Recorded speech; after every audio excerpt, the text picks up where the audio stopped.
Chief justice of India DY Chandrachud कई मामलों में इस देश की आखिरी उम्मीद और देश की इस आखिरी उम्मीद के पास देश के पत्रकार जो सत्ता से सवाल करते हैं वो पहुंचे हैं गुहार लगाकर कि पत्रकारों पर जिस तरह से सरकार दमन कर रही है, जिस तरह से देश के अंदर एक पुलिस राज कायम करने की कोशिश की जा रही है, उस पर लगाम लगाया जाए। पत्रकार chief justice of India DY Chandrachud के पास पहुंचे हैं। सवाल यह कि क्या DY चंद्रचूड़ पत्रकारों की आवाज सुनेंगे? क्या DY चंद्रचूड़ यह तय करेंगे ताकि सरकार इस तरह से अपने मनमानी के चलते पत्रकारों पर दमन जो है वो जारी रखे? दोस्तों, जैसे कि आप तस्वीरों में देख सकते हैं, कल प्रेस क्लब में तमाम जो पत्रकार जो हैं वो जमा हुए। यहां पर न्यूज क्लिक के कई पत्रकार मसलन पौरंजॉय गुहा ठाकुर था और उर्मिलेश भी मौजूद थे और कई पत्रकार वहां पर जमा हुए।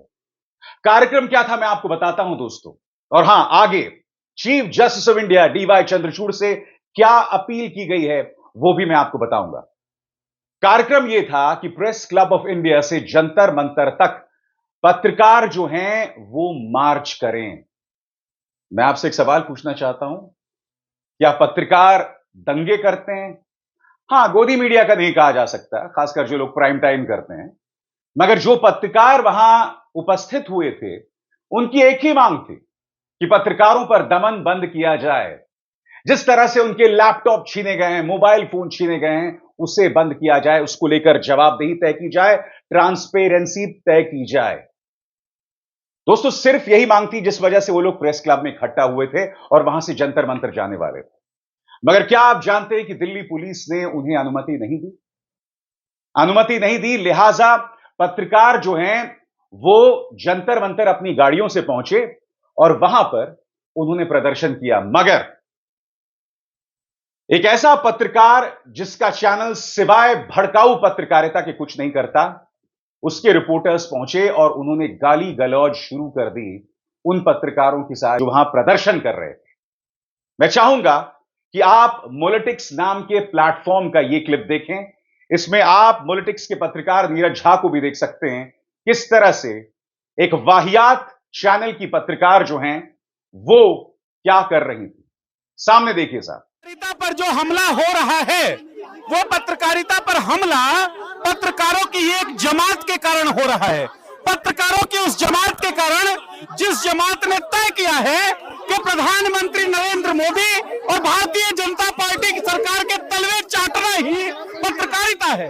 ऐसे लोगों ने पत्रकारिता के नेक पेशे को कलंकित किया है और ऐसे लोगों से सवाल पूछना बहुत जरूरी है, ऐसे लोगों का विरोध बहुत जरूरी है।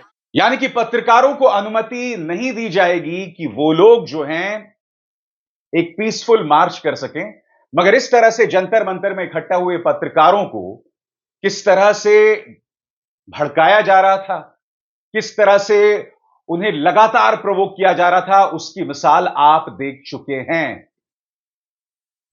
आज न सिर्फ पत्रकारों के लैपटॉप्स, मोबाइल फोन जब्त किए जा रहे हैं और इसमें कोई जवाबदेही नहीं है, बल्कि आप देख सकते हैं किस तरह से उन्हें टारगेट किया जा रहा है उन चैनल्स द्वारा जो सिवाय प्राइम टाइम में दंगा भड़काने वाले शोज के अलावा कुछ नहीं कर सकते। क्योंकि इस चैनल के जो संपादक है, क्या परण के चवण के टमन के क्या नाम है, वो जो व्यक्ति है उस पर सुप्रीम कोर्ट में टिप्पणी हुई है, मगर दिल्ली पुलिस उस व्यक्ति को लेकर नर्म रही है, जिसके चलते कोई कार्रवाई नहीं की गई।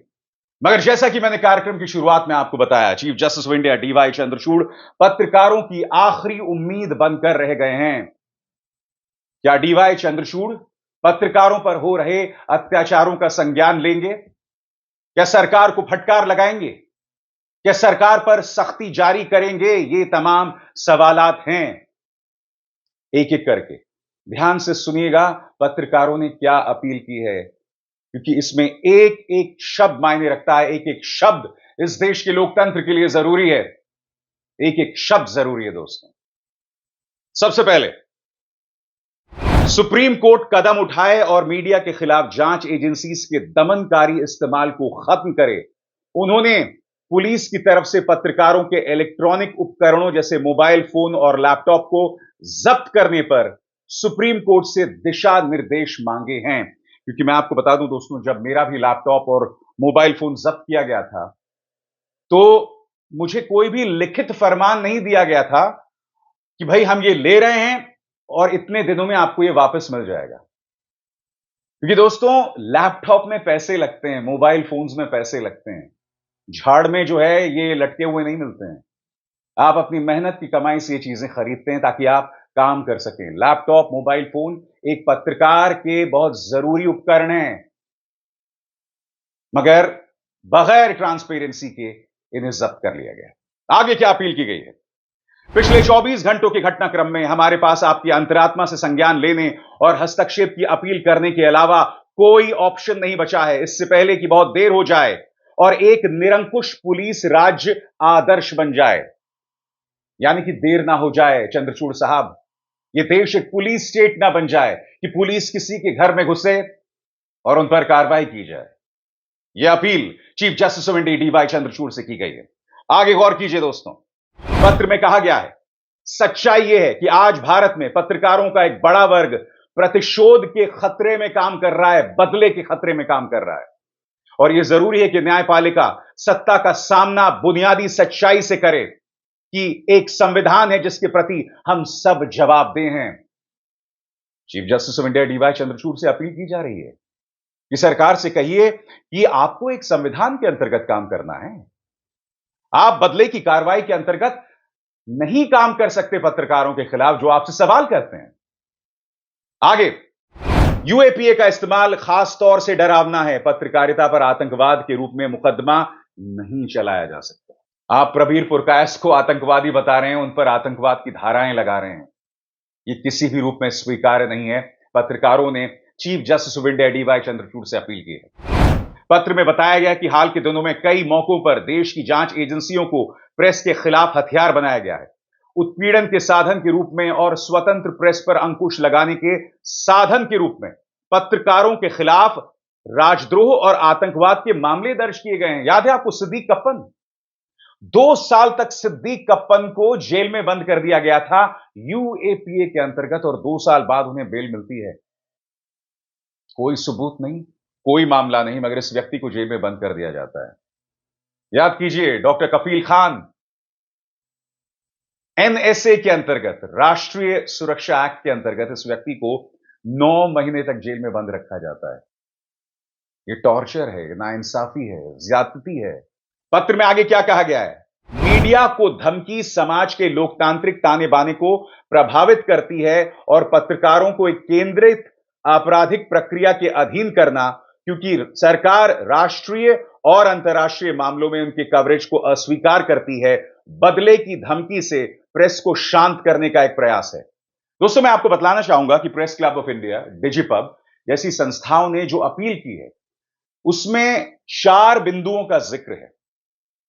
ये 4 अपील की गई हैं कि आप ये कीजिए ताकि पत्रकारों पर दमन ना हो। और वो 4 अपील क्या हैं, एक एक करके आपकी स्क्रीन पर आ रही हैं दोस्तों। पत्रकारों के फोन और लैपटॉप को अचानक जब्त करने को डिस्करेज करने के लिए मानदंड तैयार करना, जैसा कि मामला रहा है। प्रसिद्ध शिक्षाविदों राम रामास्वामी और अन्य द्वारा दायर एक रिट याचिका में सुप्रीम कोर्ट इस मुद्दे पर विचार कर रहा है। भारत संघ WPCR संख्या 138/2021 और इन कार्रवाइयों में भारत संघ द्वारा हलफनामों से संतुष्ट नहीं है। जबकि न्याय के पहिए घूम रहे हैं, राज्य ने दंड मुक्ति के साथ कार्य करना जारी रखा है। उपकरणों की जब्ती हमारे पेशेवर काम में समझौता करती है, जैसा कि सुप्रीम कोर्ट ने स्वयं पेगासस मामले में कहा है। स्रोतों की सुरक्षा मीडिया की स्वतंत्रता का एक महत्वपूर्ण और आवश्यक परिणाम है। लेकिन लैपटॉप और फोन अब केवल आधिकारिक उपकरण नहीं है जिसका उपयोग आधिकारिक व्यवसाय करने के लिए किया जाता है। जो मैंने अभी कुछ देर पहले आपसे कहा कि जरूरी उपकरण हो गए हैं। मेरी लाइफलाइन है मेरा लैपटॉप और मेरा मोबाइल फोन, और इस तरह से आप उसे जब्त नहीं कर सकते बगैर पारदर्शी प्रक्रिया अपनाएं। दूसरा मुद्दा आपकी स्क्रीन पर, पत्रकारों से पूछताछ और उनसे बरामदगी के लिए दिशा निर्देश विकसित करना, ताकि यह सुनिश्चित किया जा सके कि इन्हें मछली पकड़ने के अभियान के रूप में नहीं चलाया जाए, जिसका वास्तविक अपराध से कोई लेना देना नहीं है। फिशिंग एक्सपेडिशन दोस्तों, यानी कि आपने फेंक दिया अपना तार, मछली जो भी पकड़ में आई, जो भी प्रक्रिया होगी वो पारदर्शी होगी और बहुत जरूरी है उसके लिए। तीसरा बिंदु, उन राज्य एजेंसियों और व्यक्तिगत अधिकारियों की जवाबदेही सुनिश्चित करने के तरीके खोजना जो कानून का उल्लंघन करते पाए जाते हैं या पत्रकारों के खिलाफ उनके पत्रकारीय काम के लिए अस्पष्ट और खुली जांच के जरिए अदालतों को जानबूझकर गुमराह करते हैं। और यहां पर उन पुलिस अधिकारियों के खिलाफ जवाबदेही तय करने की बात की जा रही है। यह कहा जा रहा है कि भाई कुछ जो पुलिस अधिकारी होते हैं, कुछ वो लोग ट्रांसपेरेंसी में काम नहीं करते, पारदर्शिता में काम नहीं करते हैं, जो मन आता है वो लोग उस तरह से करते हैं। जवाबदेही तय की जाए। और चौथा और आखिरी बिंदु आपकी स्क्रीन पर दोस्तों, पत्र में कहा गया है कि पत्रकारों और समाचार प्रोफेशनल्स के रूप में हम किसी भी प्रामाणिक जांच में सहयोग करने के लिए हमेशा तैयार और इच्छुक हैं। हालांकि तदर्थ व्यापक जब्ती और पूछताछ को निश्चित रूप से किसी भी लोकतांत्रिक देश में स्वीकार्य नहीं माना जा सकता, जिसने खुद को अकेले ही लोकतंत्र की जननी के रूप में विज्ञापित करना शुरू कर दिया है। यहां पर जो तंज कसा गया है देश के प्रधानमंत्री पर, वो प्रधानमंत्री जो दुनिया में घूम घूम कर कहते हैं कि भारत मदर ऑफ डेमोक्रेसी है, लोकतंत्र की मां है, लोकतंत्र की जननी है। एक तरफ तो आप खुद को लोकतंत्र की जननी, मदर ऑफ डेमोक्रेसी कहते हैं, मगर दूसरी तरफ ये तमाम हरकतें करते हैं। ट्रांसपेरेंसी अपनाइए, सरल और आसान सवालों के जवाब दीजिए, घबराइए मत, ये लोकतंत्र का तकाजा है। जब तक जान में जान है, ये मुद्दे उठाते रहूंगा। स्वतंत्र और आजाद पत्रकारिता का समर्थन कीजिए, सच में मेरा साथी बनिए। बहुत आसान है दोस्तों, इस ज्वाइन बटन को दबाइए और आपके सामने आएंगे ये 3 विकल्प, इनमें से एक चुनिए और सच के इस सफर में मेरा साथी बनिए।